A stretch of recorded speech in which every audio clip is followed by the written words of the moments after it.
The CMO is the most fired executive in business, shorter tenure than any other C-suite role. And it's not because marketing stopped working, it's because of how marketers report on their work.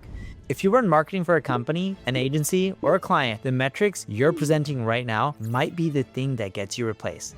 I'm Neil Patel, and I'm the co-founder of NP Digital. We were named Performance Marketing of the Year by Ad Age. And in this video, I'm gonna break down why good marketers are losing their jobs over bad reporting and give you the exact framework to fix it. So the next time your boss, your client, or your CEO asks you, is this marketing actually working? You have an answer that keeps you in the room. Here's a roadmap.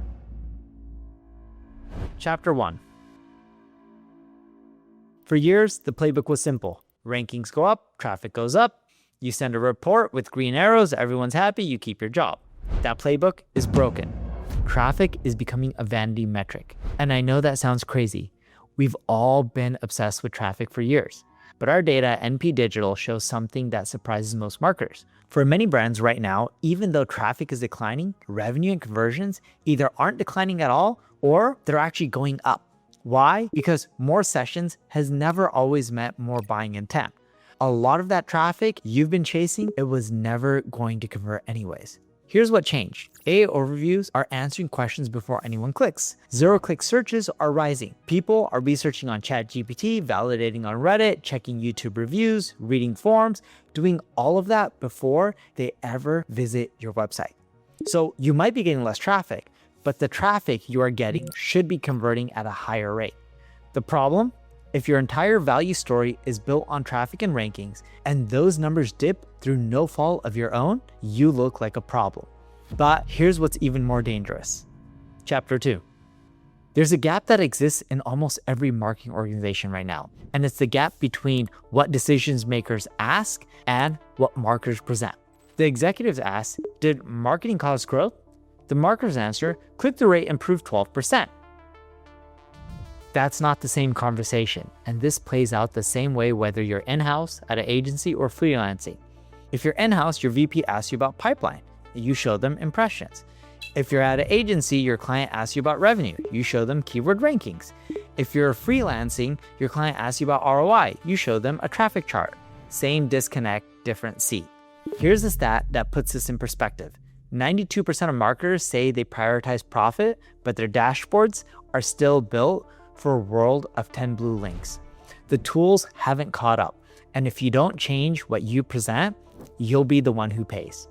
So if traffic and rankings aren't the headline anymore, what should you actually be measuring? This is where you have to flip everything upside down. Chapter 3. Most marketers build the reporting from the bottom up. Traffic, clicks, leads, revenue, that's the traditional funnel everyone uses. The marketers who keep their jobs, they build it from the top down. This is what I call the outcomes first measurement stack. At the top, business outcomes, revenue, lifetime value, retention, profit. Those are the metrics that C-suite and boards actually care about. In the middle, demand signals. These are proof that your influence is working. Things like brand preference, qualified pipeline, conversion quality, and velocity, how fast leads are moving through. At the bottom, visibility and influence. Brand search volume, share of voice, community engagement. These are the foundation, not the headline. Think of it this way. Traffic and rankings, those are diagnostic metrics. They help explain why something changed, but they never guarantee business outcomes. When you walk into a meeting and lead with revenue impact, LTV, and retention, you're speaking the language leadership actually cares about. That one shift changes how they see you.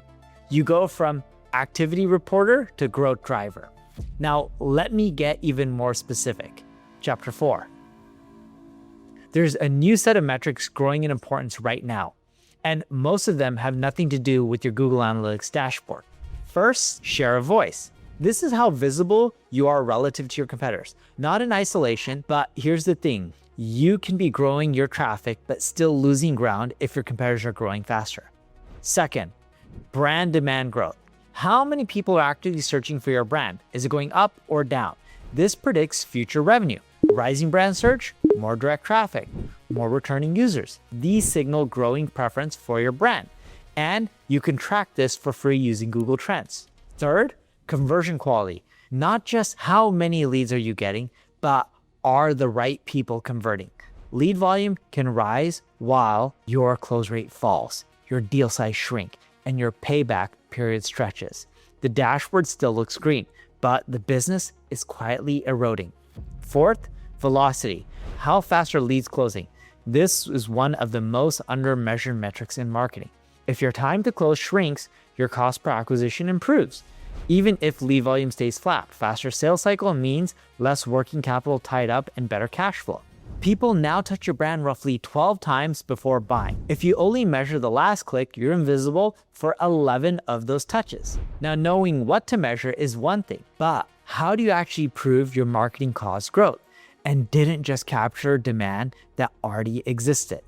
The question is the difference between keeping your job and losing it. Chapter 5.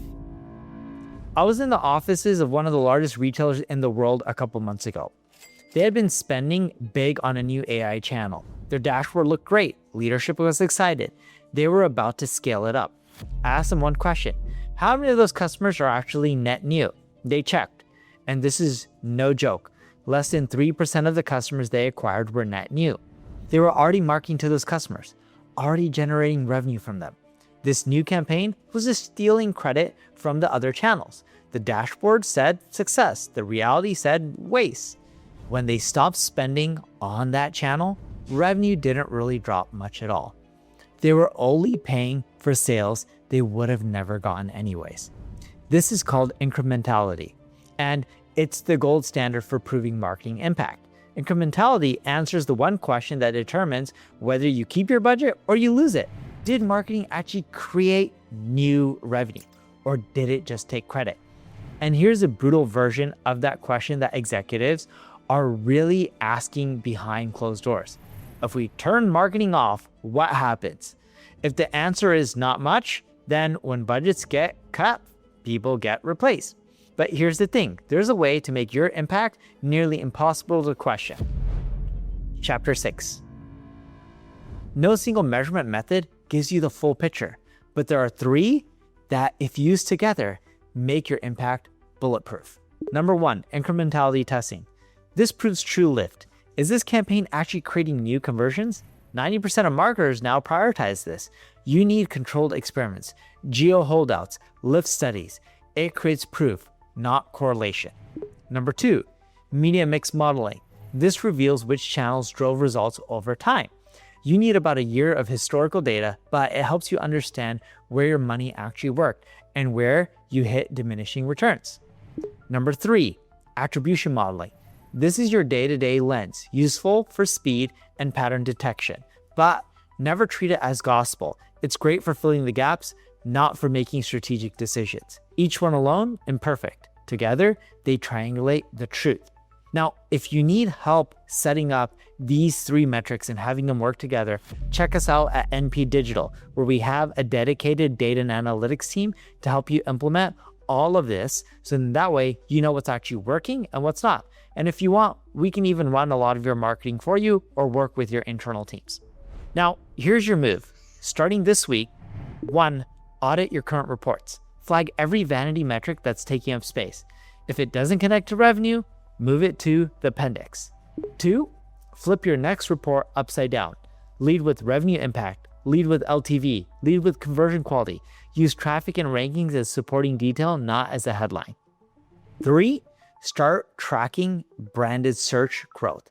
Open Google Trends, type in your brand, type in your competitors, see who's growing faster. That's free and it takes 5 minutes. 4, build a simple scorecard with 3 layers: visibility, demand, and outcomes. Review them together, not in isolation. You don't have to overhaul everything overnight. Start with 1 change, flip your next report. That single move shifts the entire conversation. The marketers who keep their jobs won't be the ones with the most traffic. They'll be the ones that can prove they actually move the needle. If you want to go deeper on how AI is reshaping how people find businesses and what to do about it, watch this next video.